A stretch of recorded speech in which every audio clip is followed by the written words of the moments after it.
हम जो भी चीज ब्रह्मांड में अपने आसपास देखते हैं ये सब मैटर है। मैटर यानी पदार्थ, माया। मैटर मॉलिक्यूल से बना होता है और मॉलिक्यूल एक दूसरे से मॉलिक्यूलर फोर्स की वजह से जुड़े हुए होते हैं। अगर मॉलिक्यूलर फोर्स ज्यादा स्ट्रांग है तो मॉलिक्यूल्स एक दूसरे को ज्यादा ताकत से खींचेंगे और इस वजह से वो एक दूसरे के काफी पास आ जाएंगे और वो पदार्थ सॉलिड स्टेट में पाया जाएगा। अगर मॉलिक्यूलर फोर्स थोड़े वीक हो जाएंगे तो मॉलिक्यूल एक दूसरे से थोड़ा दूर हो जाएंगे और पदार्थ लिक्विड स्टेट ले लेगा।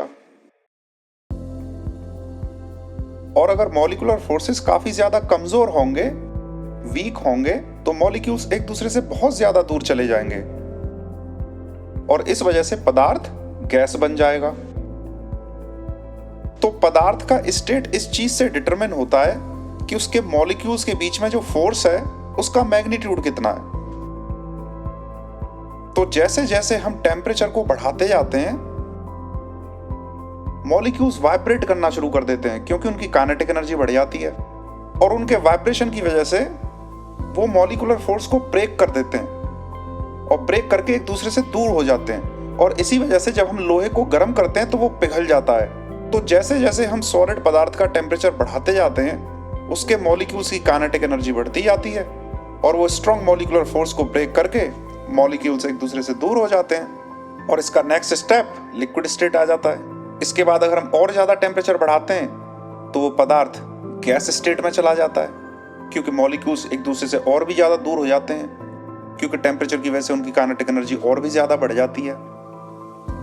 तो इस वजह से जैसे जैसे हम टेम्परेचर बढ़ाते जाएंगे जितने सारे पदार्थ इस दुनिया में हैं वो सॉलिड से लिक्विड और लिक्विड से फिर गैस बन जाते हैं। सारे पदार्थों के साथ ऐसा ही होता है। जैसे कि फॉर एग्जांपल जुपिटर, बृहस्पति ग्रह की कोर जो है वहां पे प्रेशर इतना ज्यादा है कि हाइड्रोजन भी सॉलिड स्टेट में होती है क्योंकि कोर के पास प्रेशर ज्यादा होता है, उस वजह से मॉलिक्यूल्स एक दूसरे के बहुत ज्यादा पास आ जाते हैं। तो हाइड्रोजन भी सॉलिड हो सकती है अगर प्रेशर बहुत ज्यादा हो, जो कि जुपिटर की कोर के पास में होता है।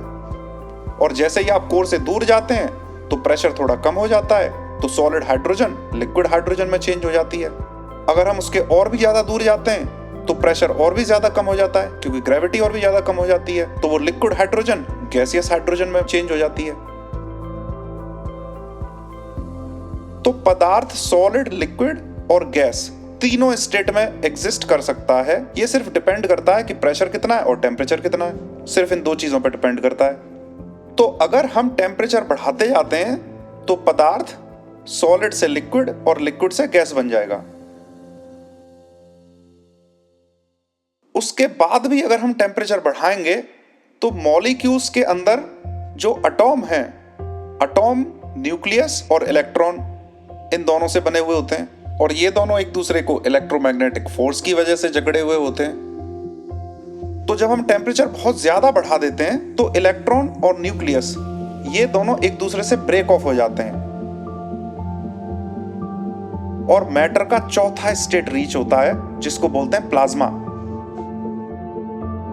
तो बेसिकली प्लाज्मा मैटर का चौथा स्टेट होता है जिसके पास टेम्परेचर इतना ज्यादा होता है कि मॉलिक्यूल्स तो एक दूसरे से दूर हो ही गए but at the same time electrons भी न्यूक्लियस से अलग हो गए क्योंकि एनर्जी इतनी ज्यादा है कि इलेक्ट्रॉन्स और न्यूक्लियस इन दोनों का वाइब्रेशन इनको एक दूसरे से ब्रेक ऑफ कर देता है।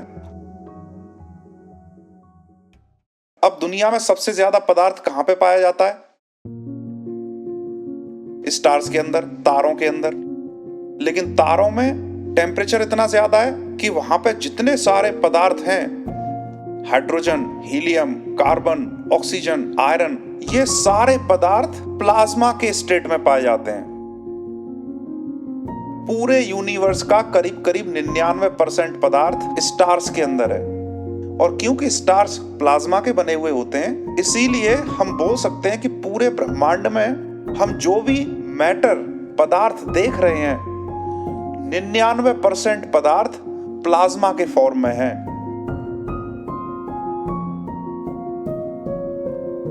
और सॉलिड, लिक्विड और गैस इस स्टेट में पदार्थ सिर्फ 1% फॉर्म में है। So the point we are willing to make is that plasma is the default. Matter exists mostly in the form of plasma, and the other states are just 1%,